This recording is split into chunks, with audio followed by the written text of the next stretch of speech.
Primer libro de Samuel, capítulo 15, verso 29. Además, el que es la gloria de Israel no mentirá, ni se arrepentirá, porque no es hombre para que se arrepienta. Aquí hay una versión que dice, porque él no es hombre para que cambie de propósito. Y tenemos si lo podemos ubicar en Nueva Versión Internacional, Hebreos 6, versos 17 y 18, Nueva Versión Internacional, que es en sí el texto base para esta enseñanza.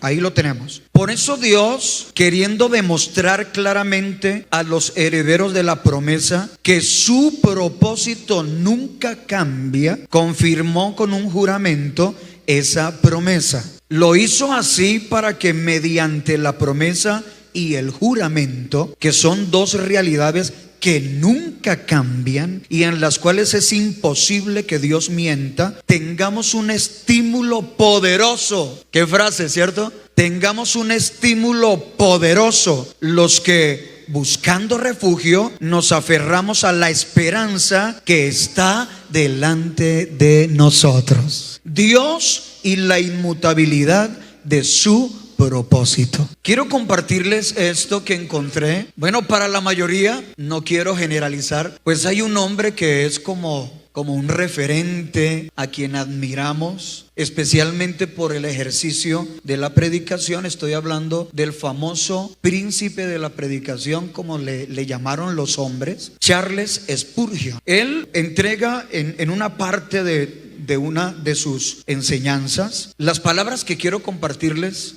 esta mañana a manera de introducción. Dijo lo siguiente: alguien ha dicho que el estudio apropiado de la humanidad es el hombre, y yo no voy a oponerme a esa idea, pero creo que es igualmente cierto que el estudio apropiado de los elegidos de Dios es Dios mismo. El estudio apropiado del cristiano es la deidad, la ciencia más elevada, la especulación más sutil, la filosofía más poderosa que puedan jamás atraer la atención de un hijo de Dios es el nombre, la naturaleza, la persona, la obra, los hechos y la existencia de este grandioso Dios a quien el cristiano llama su Padre. En la contemplación de la divinidad hay algo extraordinariamente beneficioso para la mente. Es un tema tan amplio que todos nuestros pensamientos se pierden en su inmensidad, tan profunda que nuestro orgullo se ahoga en su infinitud. Nosotros podemos abarcar y enfrentar otros temas. En ellos sentimos una especie de autosatisfacción y proseguimos con nuestro camino pensando: he aquí, yo soy sabio. Pero cuando nos aproximamos a esta ciencia de las ciencias y encontramos que nuestra plomada no puede medir su profundidad y que nuestro ojo de águila no puede ver su altura, nos alejamos pensando que el hombre vano quisiera ser sabio, pero que es como un burrito salvaje, y entonces exclama solemnemente: soy de ayer y no sé nada. Ningún tema de contemplación tenderá a humillar la mente en mayor medida que los pensamientos de Dios. Nos veremos obligadas a sentir: gran Dios, cuán infinito eres tú, y nosotros somos solo unos gusanos sin valor. Pero si el tema humilla la mente, también la expande. Aquel que piensa en Dios con frecuencia tendrá una mente más grande que el hombre que simplemente camina con pesadez alrededor de este globo estrecho. ¿Cuántos tienen un aplauso para el Señor? Aleluya.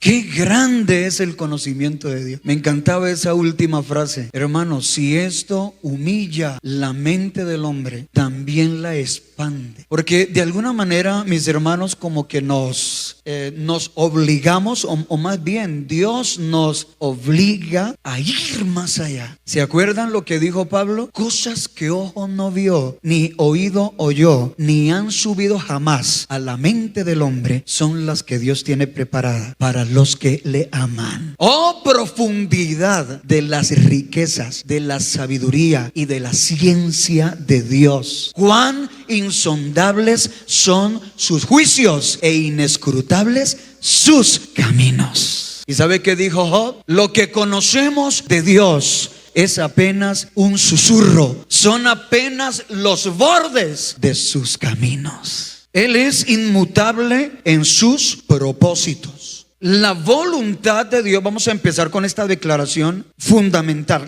La voluntad de Dios nunca cambia. Y eso yo les invito para que lo guardemos ahí, lo tengamos muy claro, porque de ahí depende toda la enseñanza. Y del entendimiento de esa verdad fundamental depende de cómo servimos, de cómo oramos y de cómo nos manejamos en esta vida. Hermano, ahora mismo hay algo que se está apoderando del mundo. Ahora hablábamos con Jefferson sobre algo, sobre el respeto, la reverencia, el reconocimiento que había en el pasado a la autoridad, a las instituciones. Pues déjeme decirle que eso es historia, eso se acabó, hermano. El mundo está cayendo en un abismo oscuro de rebelión. Si usted no lo había analizado, si usted no lo está viendo claramente, es bueno que lo meditemos. Una rebelión contra todos los valores, contra todos los principios y contra toda autoridad. No se quiere respetar nada. Entonces, entender que la voluntad de Dios no cambia, entender este tema de la inmutabilidad de Dios, nos llena de humildad, nos lleva a depender de Dios y nos lleva a algo que vamos a desarrollar a través de esta enseñanza, a esa seguridad de la que ya hemos hablado, porque la inmutabilidad de Dios debe producir en nosotros una seguridad muy grande. Sus propósitos jamás pueden ser cambiados, ni por Él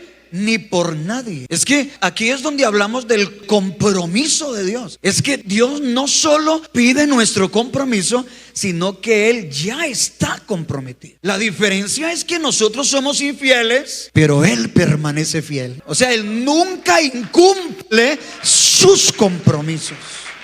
Sus propósitos son eternos. Y como Dios es perfecto, entonces no hay necesidad. Ay, me encanta esa frase. Como Dios es perfecto, no hay necesidad de que cambie sus planes. Por eso hablamos, yo lo he dicho muchas veces, y es que Dios no improvisa. Salmo 33, 11. El consejo de Jehová permanecerá para siempre, los pensamientos de su corazón por todas las generaciones.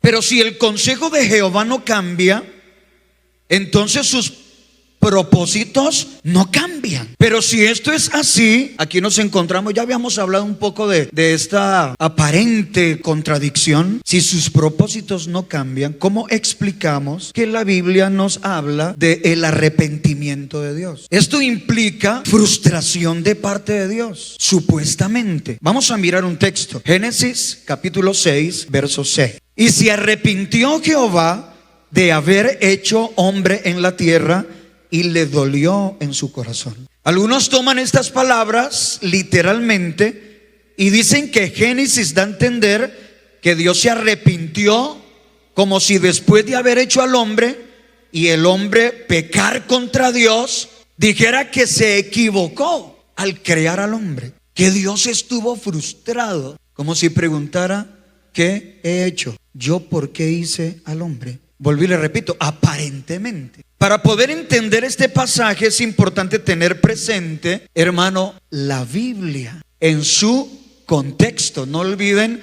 que una de las reglas de la interpretación es que no se puede interpretar un texto sin su contexto o fuera del contexto. Hay que mirar el contexto inmediato, el contexto posterior y el contexto futuro para poder tener una interpretación adecuada, correcta.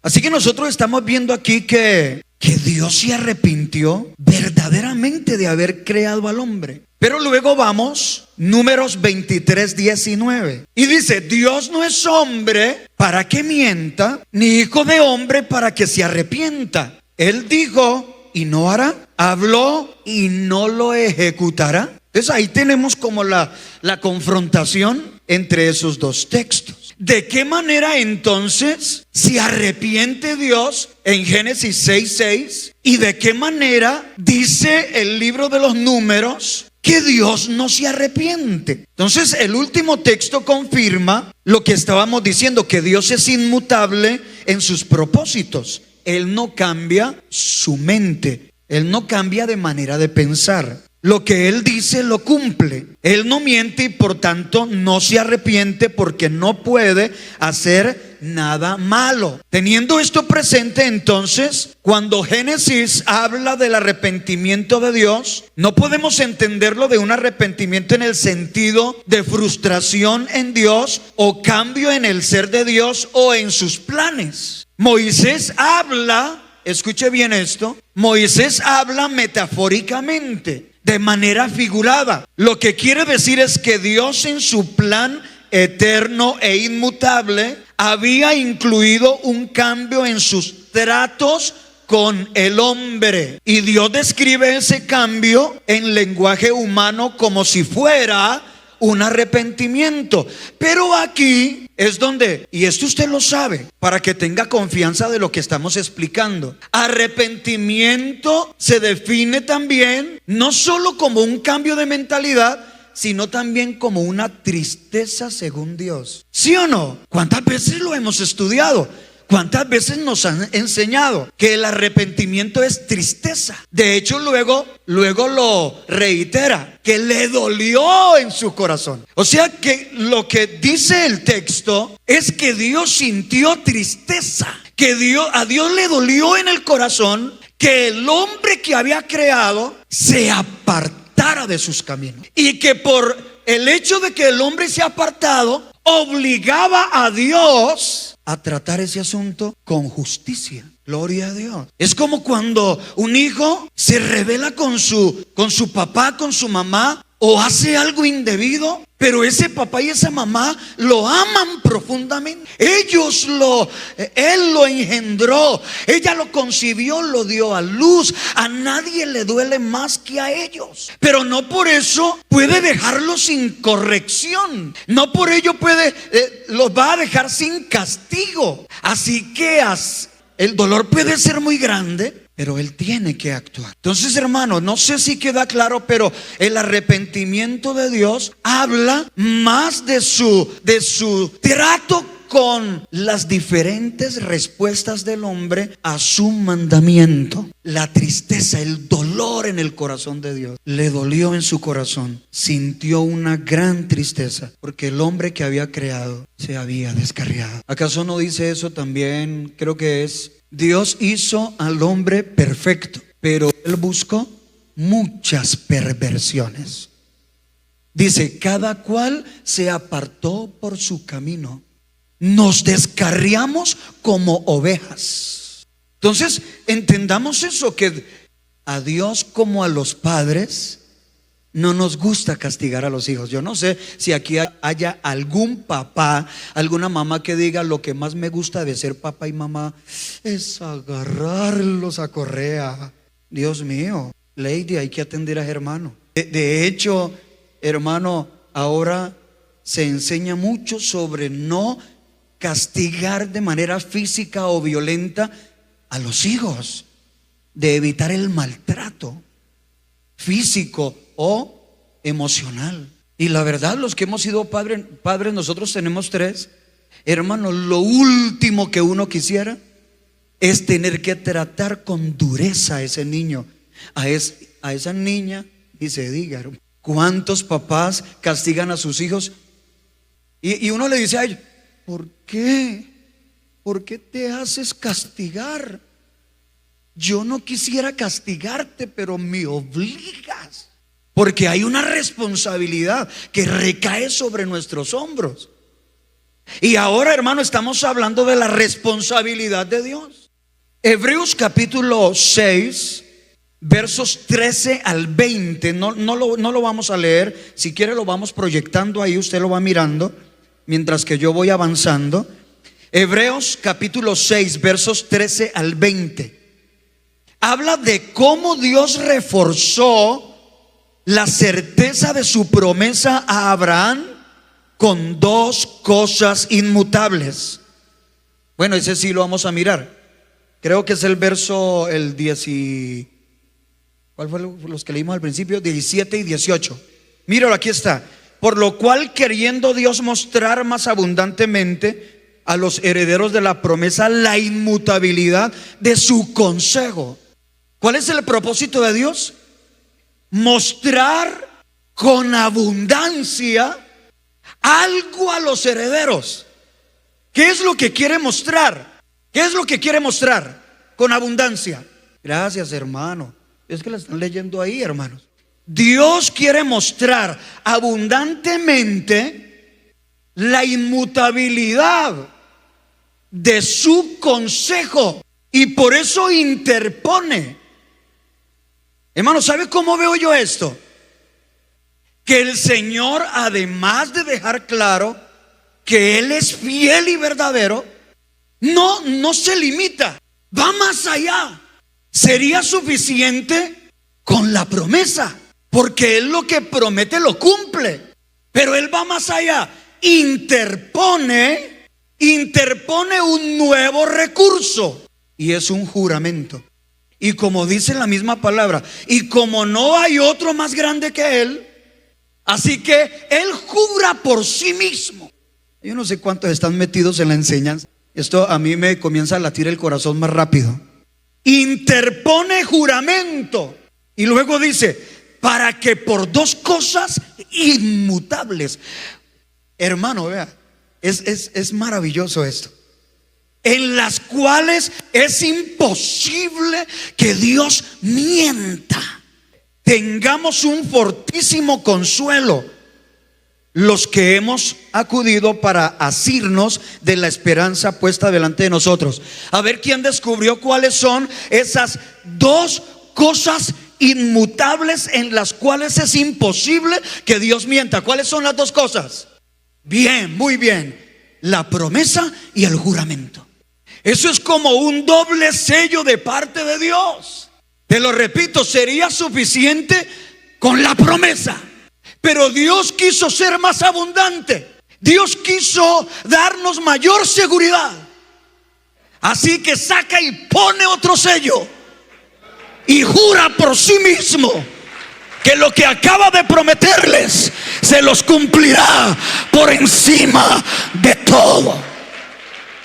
Así que estamos hablando, mis hermanos, la inmutabilidad de sus propósitos produce en nosotros una gran esperanza en la fidelidad de Dios.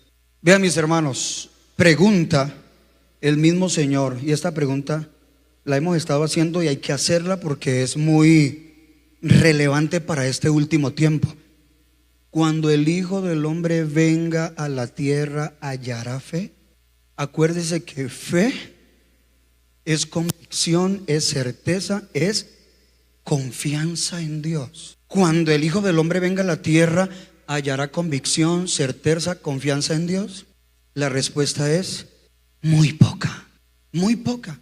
Y por haberse multiplicado la maldad, el amor de muchos se enfriará. Uno se pone a leer la característica de los hombres en los postreros días. Es terrible, es terrible. El hombre se volverá cada día más incrédulo, más implacable, más duro, sin afecto natural, hermano. Intemperantes, crueles, desobedientes a los padres, amadores de sí mismos, completamente egoístas. Entonces tiene ahora para nosotros, tiene mucho sentido. Por eso, hermano, yo les digo, esta enseñanza y las enseñanzas sobre la inmutabilidad de Dios son una gran necesidad para nosotros hoy, porque nosotros necesitamos aferrarnos a esta gran esperanza en la fidelidad de Dios, de que lo que Dios nos prometió lo cumplirá. Aleluya. Porque Él está comprometido con la iglesia. Vamos a ver cuántos están de acuerdo. Él dijo que edificaría una iglesia y la está edificando. Él dijo que guardaría esta iglesia, a sus ovejas en el hueco de su mano, y que nadie las arrebataría. Él dijo que estaría con nosotros todos los días hasta el fin del mundo. Él dijo que nos daría una revelación gloriosa. No temáis, manada pequeña, porque a vuestro Padre os ha placido daros el reino. Él dijo que volvería por su iglesia. ¿Cuántos creen que lo va a cumplir? Él dijo que las puertas del infierno no prevalecerían contra esta iglesia, y yo lo creo porque Él es fiel. Aleluya. Así que Dios a Abraham le aseguró que lo que él profesaba se haría realidad en su vida. Escuche, que no importaban los tiempos. Ojalá que alguien agarre este mensaje. No importaban los tiempos, no importaba la edad de él, no importaba la esterilidad de ella, no importaba la edad de ella, no importaba cuántos años habían pasado. Dios le había hecho una promesa y se la iba a cumplir. Te voy a dar un hijo.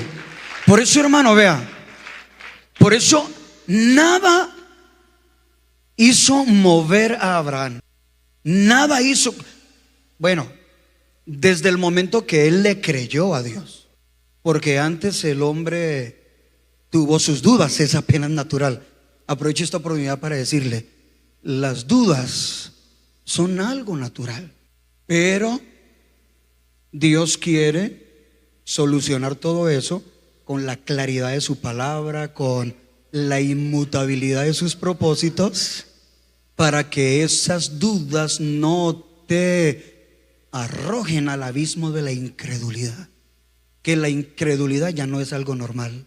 La incredulidad es una negativa voluntaria del hombre a creer en Dios. Entonces Abraham, desde que le creyó a Dios, por eso dice, le fue contado por justicia.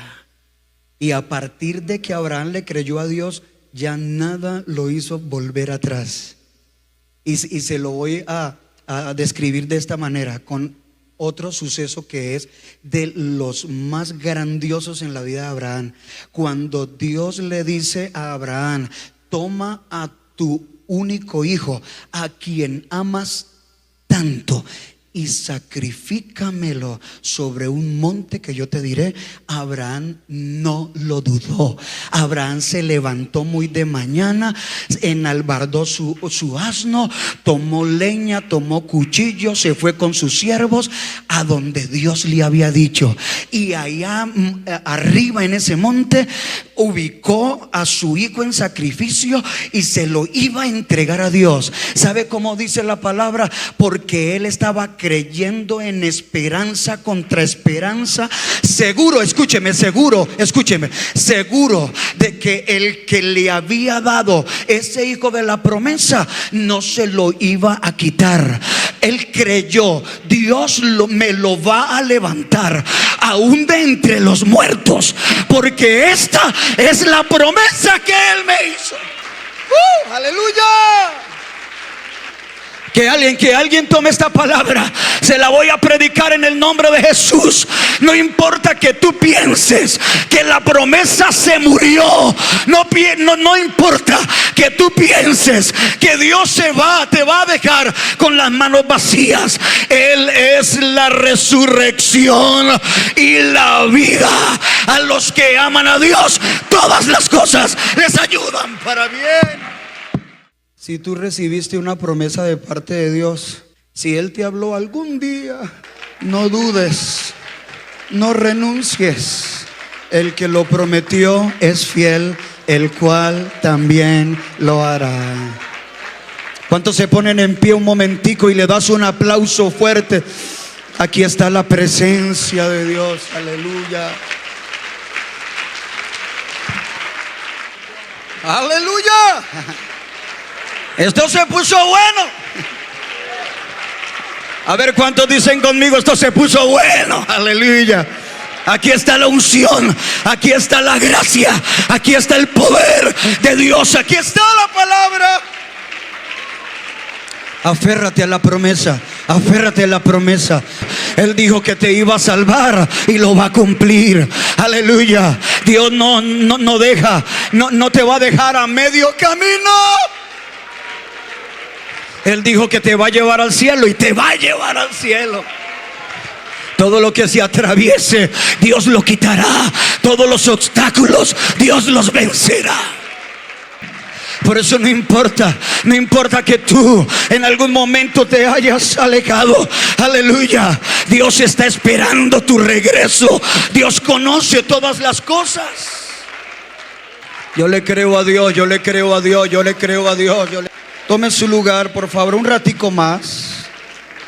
Regáleme un ratico más.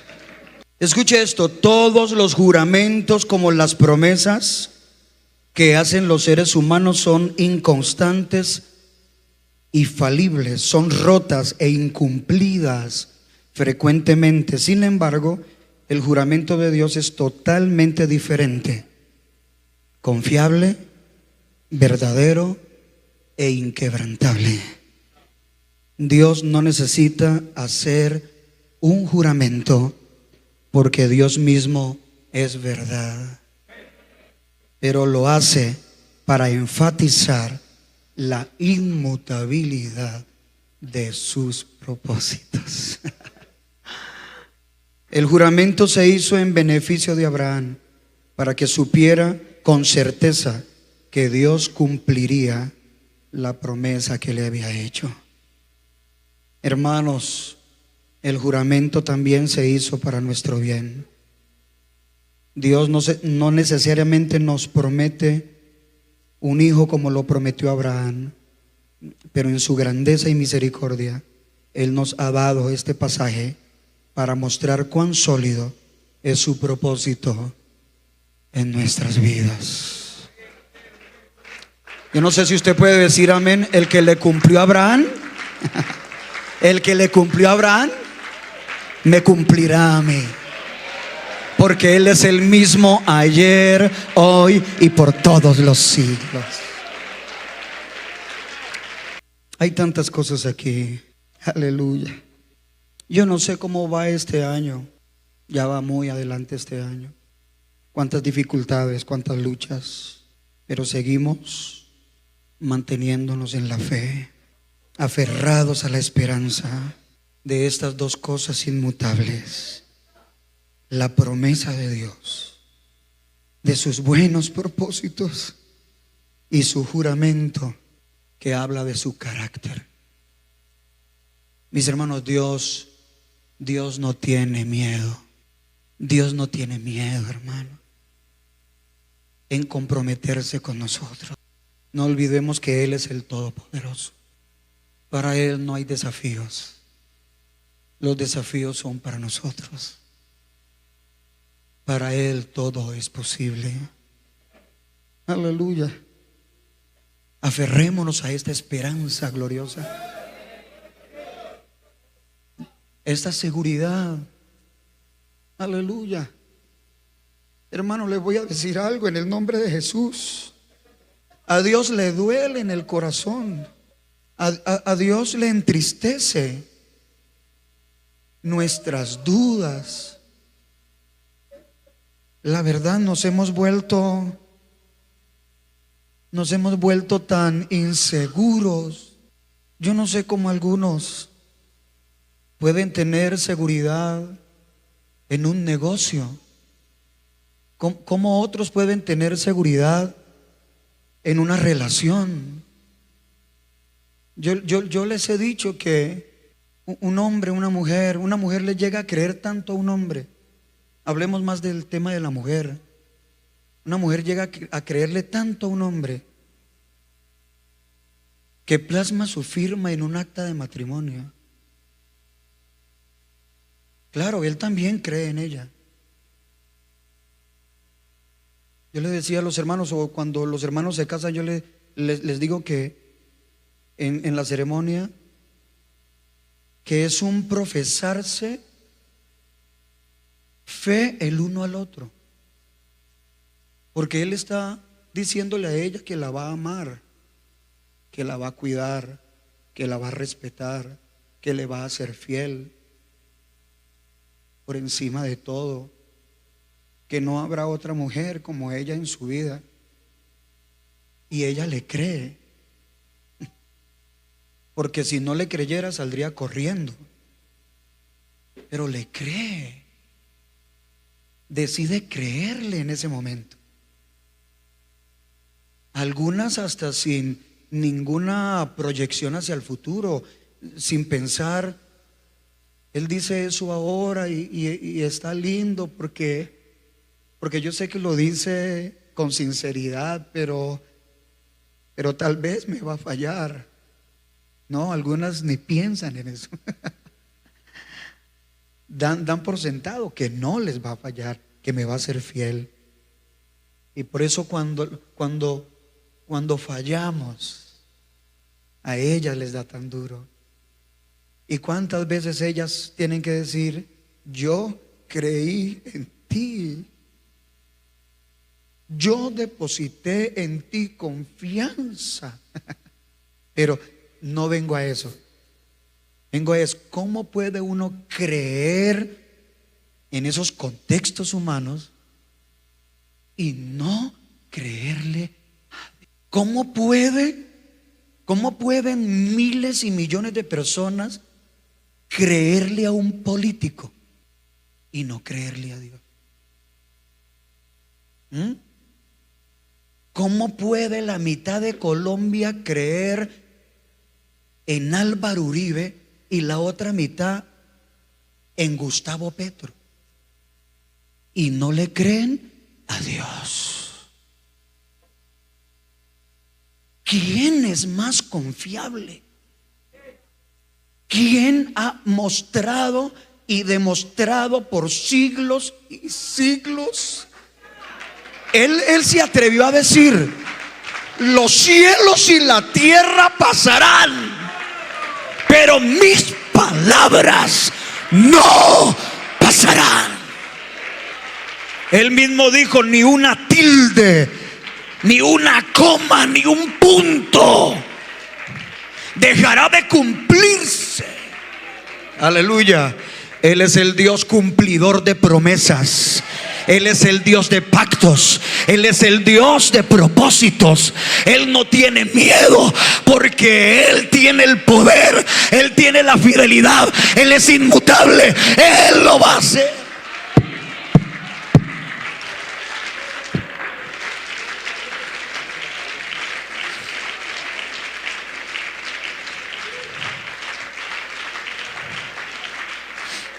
Y voy hacia el final.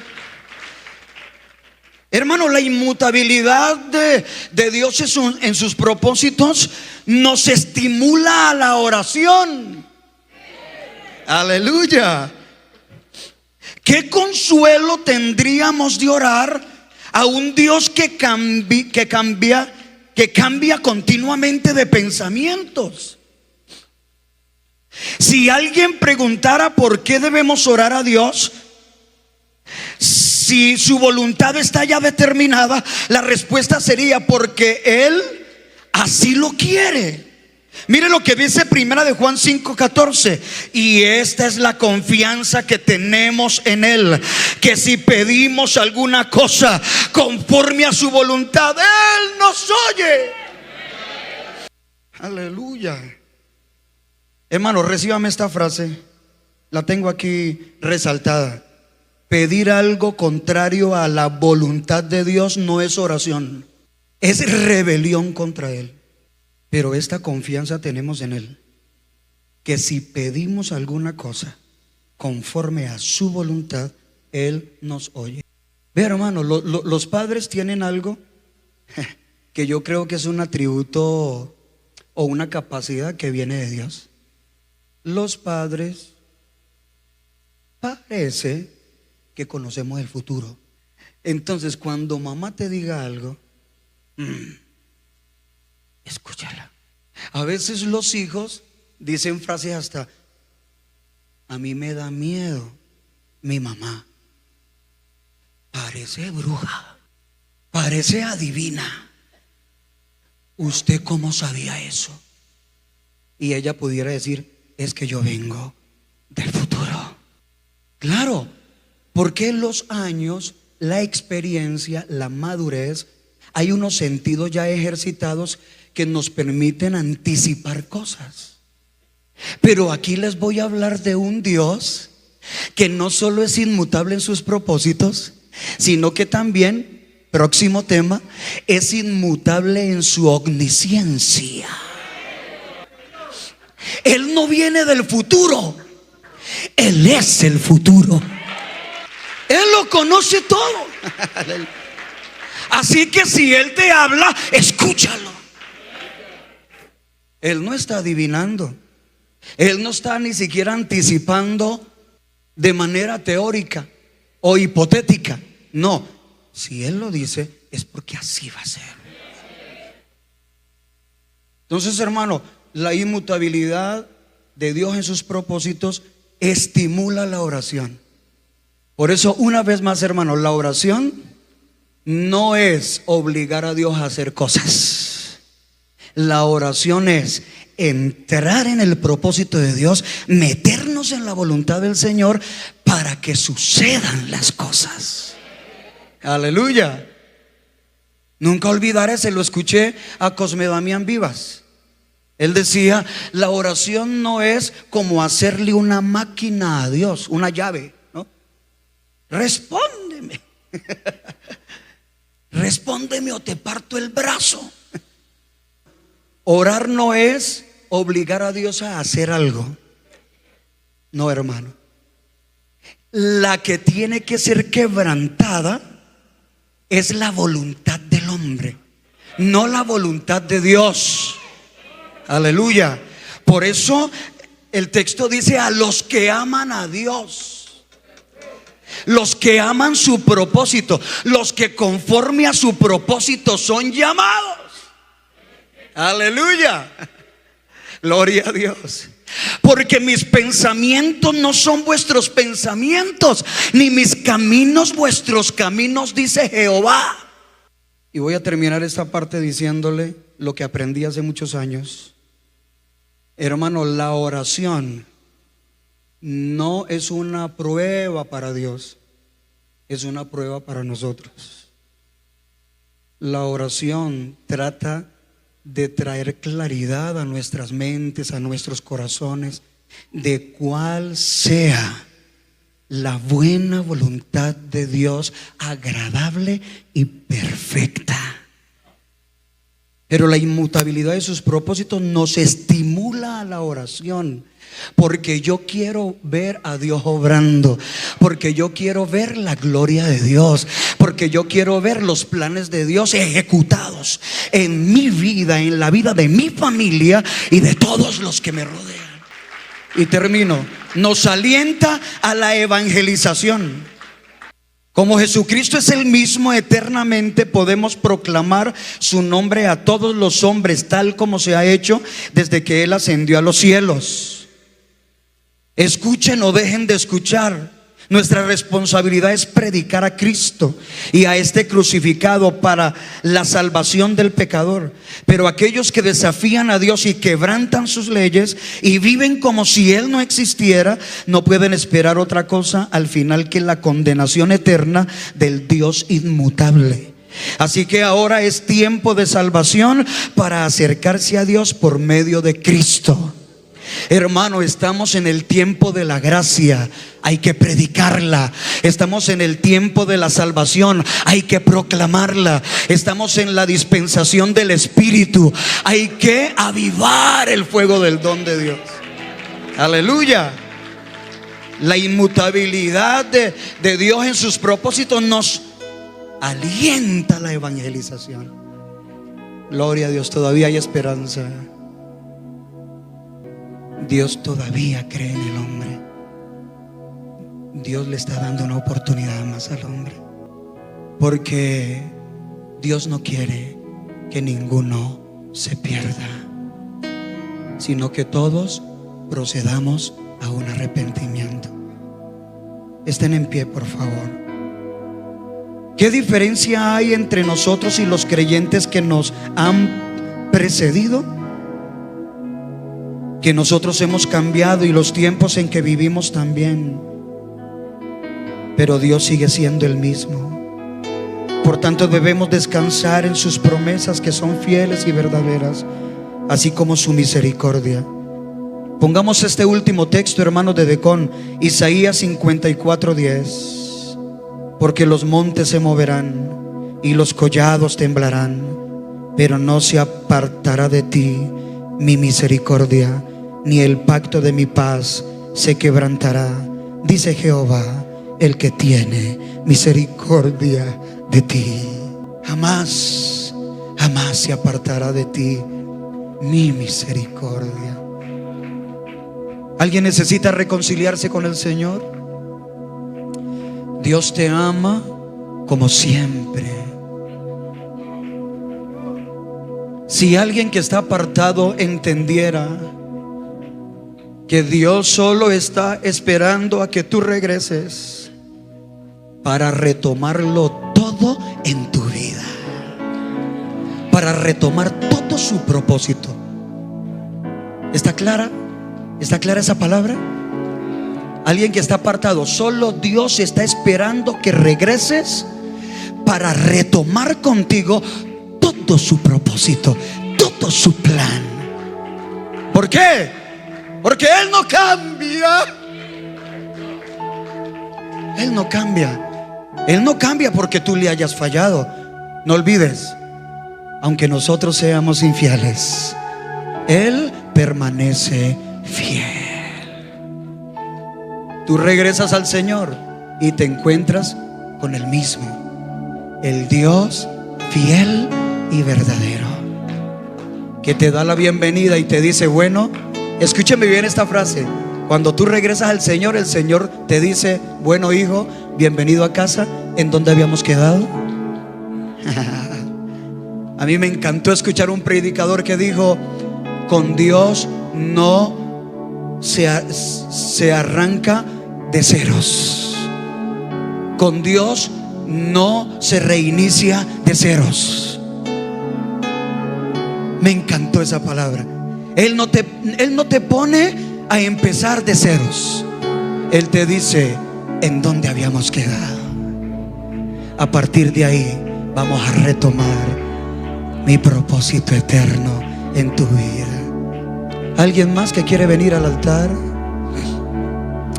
Alguien que quiera venir para decirle, Señor, gracias, porque la inmutabilidad de tus propósitos me da una esperanza gloriosa. Me renueva, me da nuevo ánimo, me restaura. Gloria al Señor. Venga al altar. Todo el que sienta de parte de Dios, si Dios ha estado tocando tu vida, ven, habla con Dios aquí. Ven, habla con Dios.